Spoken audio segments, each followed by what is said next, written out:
This is the Dollemore Daily, and I'm Jesse Dollemore. If Republican shamelessness wasn't so dangerous for America and its people, it would be funny. It'd be a sight to behold. I mean, it's something that gets talked about in a mocking fashion justifiably all over the country. And added to this is this litany of dignity-free lawyers who orbit Donald Trump's massive pumpkin head. Donald Trump goes through lawyers like normal people go through Kleenex or change their socks. It's a regular occurrence.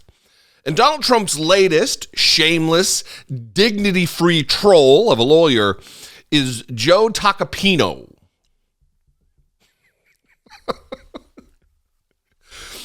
Is something wrong with Joe Tacopina? He's wild-eyed and red-faced. And that's saying something coming from a wild-eyed, red-faced goofball like me.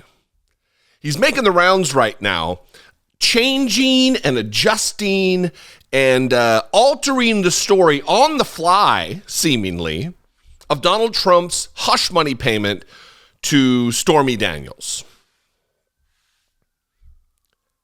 Seriously, it is beyond me how these people can sleep at night after going on news show after news show after news show and lying and not even doing it well. Donald Trump has already all but admitted that this took place. His lawyer who made the payment pleaded guilty, went to jail for this. It is a matter of public record that it took place. So anyway, the other day I was going to talk about him because he was on a bunch of different shows and it was wild, and it was on with George Stephanopoulos, and then he was on Fox News. But it's getting worse. He's going on MSNBC. Certainly not a friendly interview with Ari Melber, who isn't going to bring you on and just give you a softball interview. He's going to have the facts and clips and backup of his points and questions. So here's Joe Tacopina with his inflamed, trying to grab the papers that Ari is holding. I mean, it is bizarre. We'll watch it, talk about it on the other side. If all of what you say is true, it is, then why was Trump hiding it and lying about it at the time? And I'll play that for your response. Mm-hmm. He lied about it. We all know that. Take a look. Take a look. Let's see. Mr. President, did you know about the $130,000 payment to Stormy Daniels?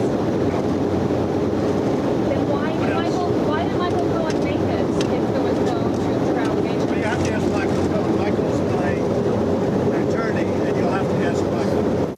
Ari, that's what you're going to consider a lie. A lie to me is something material under oath in a proceeding. Well, I didn't say perjury. I said a lie. Yeah, but that's not a lie. That's not a lie? Here's why it's not a lie. That's not a lie? Here's why it's not a lie. Did you know about this? Let me answer. Did you know about this? No, I don't. No, we don't need that. Here's why it's not a lie. Yeah.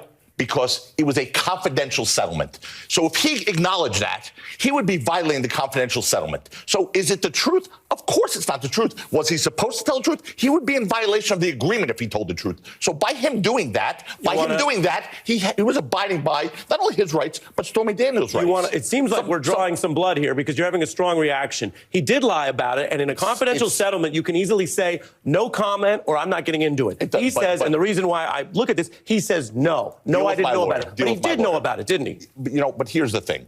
I don't know the timing of that video. I really don't. And I'm not trying to play games with you. April 2018. Yeah, but I don't know the timing of that video in relation to the timing of the other video where he was speaking to Michael Cohen. What was the date of that other video? Do you know? Yeah. We have the Cohen recording.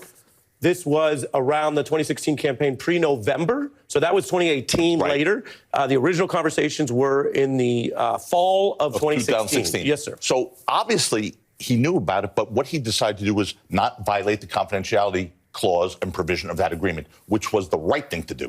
So, yeah, he could have said no comment, or he could have said, I don't know anything about it, which is what he did. But that's the right. I would advise my client to do the same thing. He's speaking to some, whether it's a journalist or some young lady on the street. September 2016 is the exact date. But whether he's speaking to a journalist or some young lady on the street who's shouting out a question, that is not the forum for him to go into detailed questions about a confidential settlement agreement. Some lady on the street? That was on Air Force One. It wasn't some lady on the street.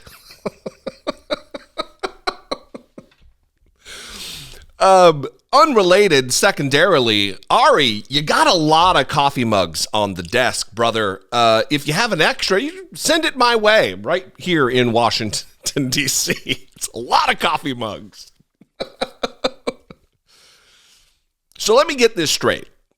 According to this representative of the court, this officer of the court, Donald Trump's goofy lawyer, a lie is not a lie unless it is committed under oath in a court of law. I mean, he said, was it the truth? Of course it was not the truth, but also it wasn't a lie. This is why people have so much disdain for lawyers. This is why, of all the genre of jokes, lawyer is right up there. That is a laughable thing to say, that he did not lie, he did not lie. Oh, you showed me a video of him lying? Well, I don't consider that a lie. I consider a lie when you do it in court. Did he tell the truth? Of course he didn't tell the truth, but it wasn't a lie.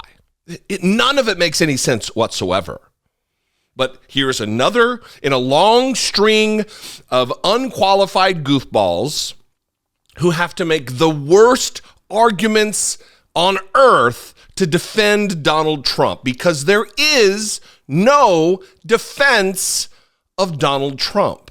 And of all the crimes that Donald Trump has committed, this seems to be a little low on the pecking order. It is still a crime. It is still a felony related to campaign finance. And he was president of the United States.